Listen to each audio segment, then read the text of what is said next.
All right, Shalom. First and foremost, giving all praise, glory, and honor that's due to Yahweh Ba'Shem, Yahweh Shai, Ba'Hashem, Rachab, Radash, double honor to the elders and apostles, the great millstone who rule well. Peace and blessings of the 144,000 and the hopeful elect. Shalom, Barakatham. And this is going to be another quick lesson in transit. All right. Titled, This Ain't Really Living. Okay. This is not really living. All right. Now, many people look at the things of this world. It's locking me as I try to get out of here in this car. Many people look at the things of the world, you know, and they say these things are good and bad, and it's within the context of what Esau shows you. All right. He'll paint certain images in the media, and he uses our people a lot to make things popular, because, you know, we're the salt of the earth. We can make anything, no matter how wicked it is, we can make it seem cool and hip and acceptable. Okay, so he'll make you seem like it, the end all be all is just having a woman with a nice body, all right, that cooks and cleans. Okay, and those that's pretty good, but again, it's within context. All right. And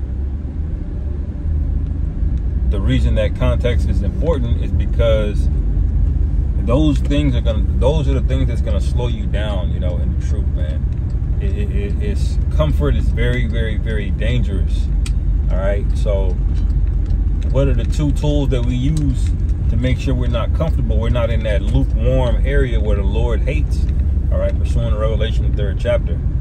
Okay. One is the fear of the Lord, all right, and 2 is the reward that we get.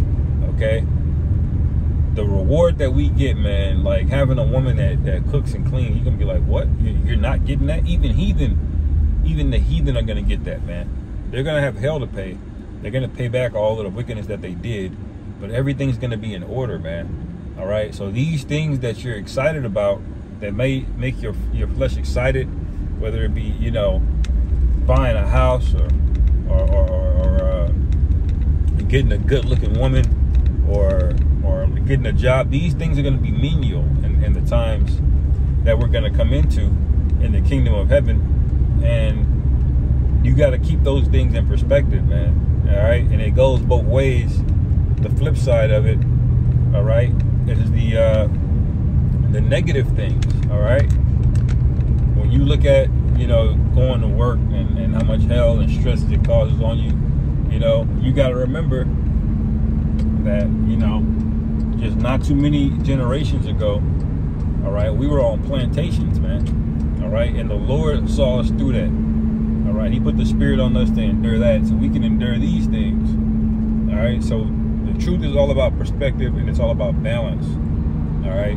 You don't want to give too much of your energy, your spirit over to trivial things, to menial things, and you want to stay occupied in prophecy. This is why we always get on prophecy. We always in the spirit of watching and warning, you know, because if your mind isn't occupied by these things, the snares of Babylon are great and many. Okay, every little thing here is there to turn your head, man. We'll be at camp, okay, and somebody, you know, a little breezy will walk by, and you know, we kind of looking. You know, it's like that Dr. Omar meme. We must stay focused, brothers. You know, we must stay focused. All right, and that's the spirit that you got to have in general, man. All right, don't get distracted and bogged down by these things, because if you do, if you see something that you like, that you want to attain, and let's say you get close to attaining it, all right, well, you're gonna take your eye off of the thing that the Most High wants you to do. All right, you're gonna get more of a dopamine response doing something that means nothing. All right, instead of doing the thing that's gonna get you delivered, which is pleasing the Lord. Okay, now let's say you get said thing. Let's say you accomplish that thing. Well, then what? Are you gonna get comfortable? Are you gonna continue to do the work of the Lord? You know. Those are things that you have to think about and meditate on, man. Read Sirach, the 2nd chapter, man. All right. It tells you about what to expect when you come into the truth. And this is not a light thing, all right? But on top of that, you know, it's the reward on the back end that you have to keep in perspective, that you got to remember, okay? You got to remember that, man. That's something that we're all fighting for here, you know? And we're here as a team to lift one another up. But if you get distracted, especially this late in the game, man, that's a sad way to go out, man. All right? The scriptures say it's better that you had never known the truth than to know it and then forsake the truth. You know, roughly paraphrasing. Okay? So the thing is, it's about diligence and it's about consistency, man. All right? So that's basically all I had to say on that matter. Lord willing, this is edifying. Call Halal Yahweh Bashim Yahushai. Hashem Rachakadah Shalom and Kam Yashua.